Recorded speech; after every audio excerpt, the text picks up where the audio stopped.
Hello, everyone. Thank you for joining me today.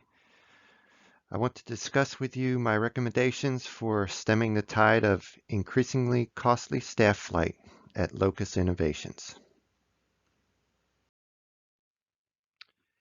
Our agenda for today is to start with the bottom line up front and provide evidence-based recommendations for us to pursue.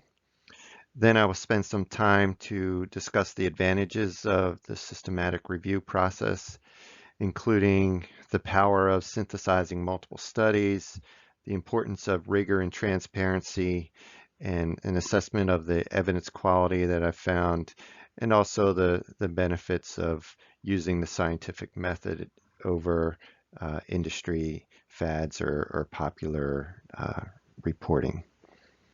And then we'll conclude with a recap of the summary and conclusions for next steps.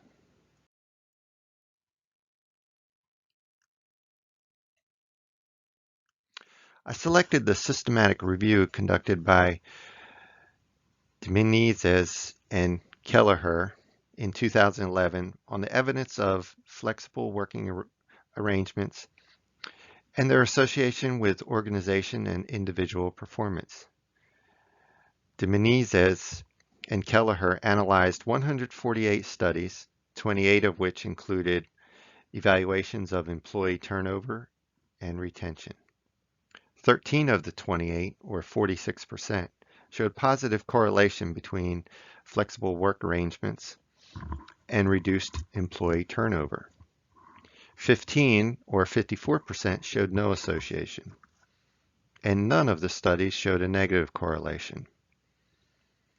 These overall findings are important in our decision making, as almost half of the studies showed a positive correlation and none showed a negative correlation. So to dig deeper into discovering the attributes of flexible work agreements that had a positive correlation, and to come up with the recommendations shown here, I reviewed the 4 articles specifically mentioned by Menezes and Kelleher in their discussions around employee turnover.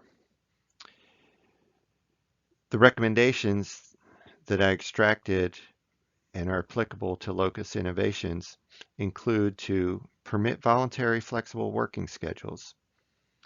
Next, to implement a teleworking program that employees may voluntarily join. And third, to coach and train managers and supervisors to be supportive of the flexible working arrangements and to promote job security. These 3 recommendations, if implemented, will help us stem the tide of increasingly costly staff flight. Now, to discuss a little in a little more detail each recommendation, I'll review some of the evidence that was put forth in these research studies. For the first recommendation, permit voluntary flexible working schedules, Stavro and Batten-Valcour found that flexible scheduling is predictive of lowered turnover retentions. We have the capability with our systems and our work schedules to adapt schedules and working arrangements with employees that are more suitable to their work-life balance. For the second recommendation, voluntary telecommuting or teleworking, Gahendran and Harrison found that telecommuting was positively associated with improved employee retention, performance, and job satisfaction. We may implement an optional telecommuting program for employees whose on-site presence is not necessary. Other than the factory production teams for our GPS components, the vast majority of employees are not required to be physically present. The third and last recommendation is targeted specifically to our supervisors and managers. Based on the findings of Batt and Valcour, we should train and coach our leaders to be supportive of flexible work arrangements while fostering a sense of job security, as these factors moderate or improve staff retention. To maximize benefits of all three of these recommendations,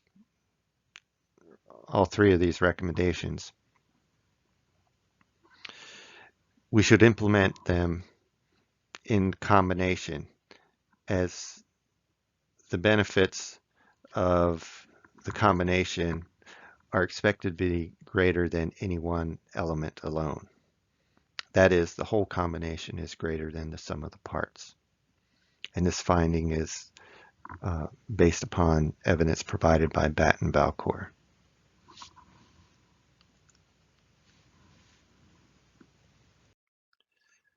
Now let's discuss the advantages of using systematic reviews.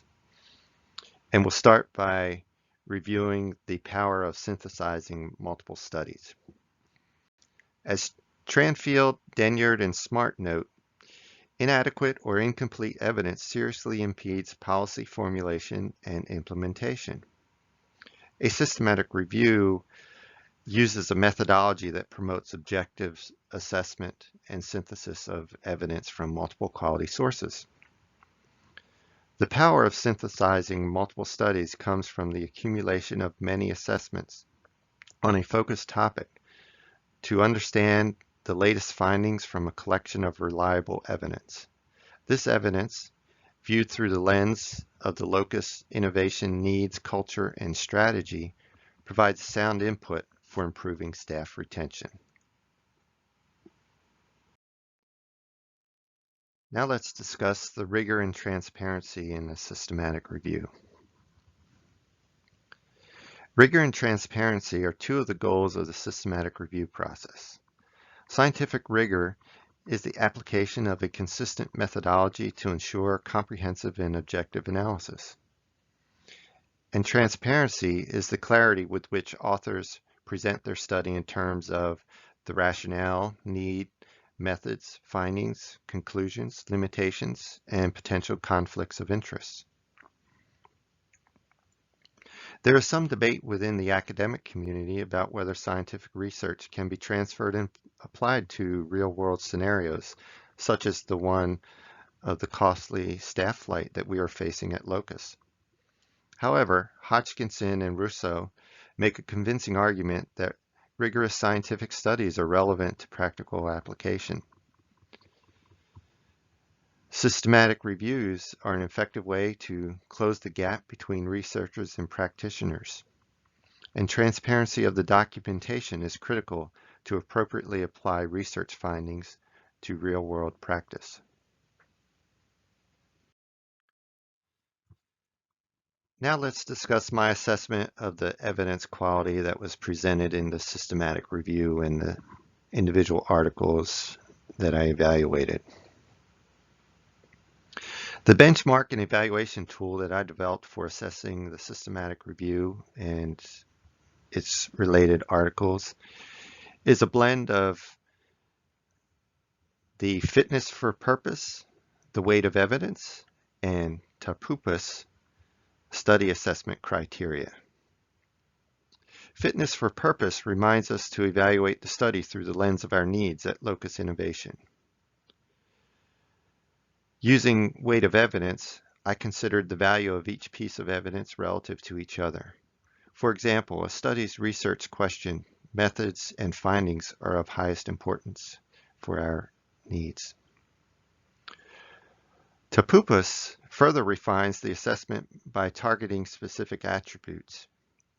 TAPUPAS is an acronym for transparency, accuracy, purposivity, utility, propriety, accessibility, and specificity. With transparency, we're looking to see if there's enough information that enables us to scrutinize the methods and findings and rationale of the study. For accuracy, we want to know if the study is well-grounded and the review is well-grounded. For purposivity, we're looking at fit for purpose. Does it meet our needs? Is the research methods appropriate for the research question? In utility, we're looking for fit for use or application. And propriety refers to the legality and ethical considerations. Accessibility refers to the ability to understand, and the message is the work intelligible. And specificity, does the work meet the standards for research that is needed to apply in our industry? So blending the aspects of these three approaches serves as a basis for a comprehensive assessment. Using this customized tool, I was able to confirm the reasonableness of the author's findings in relationship to their methods and research questions, as well as to assess limitations in applicability, including sources of bias and overreach of conclusions not supported by the data. For example, the review by de Menezes and Kelleher is not strong in all evaluation criteria. Their conclusions are weak and overreach, yet their methods and findings are strong. Most importantly, de Menezes and Kelleher documented a lot of studies and provided some good analysis that are useful to Locus. This is an example of where there are nuggets of information that may be found and applied from research.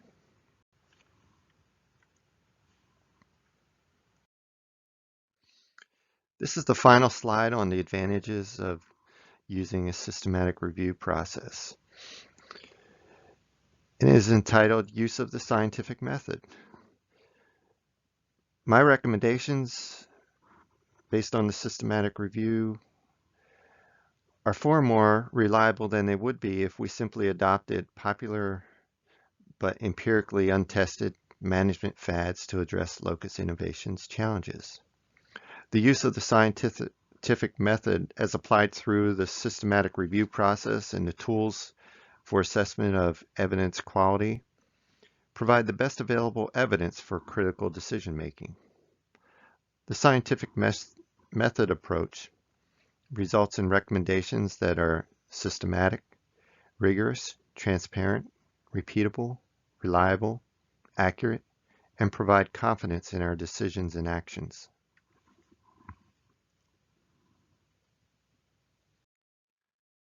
So, in summary and conclusion, Locus Innovations should implement the three recommendations, which are listed here again for your reference.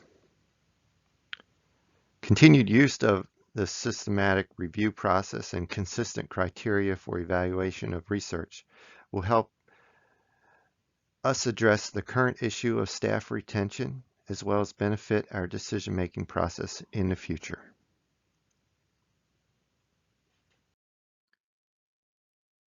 Thank you for your time and attention. Listed here are the references used to develop this presentation. I'm happy to discuss further and address any questions at this time.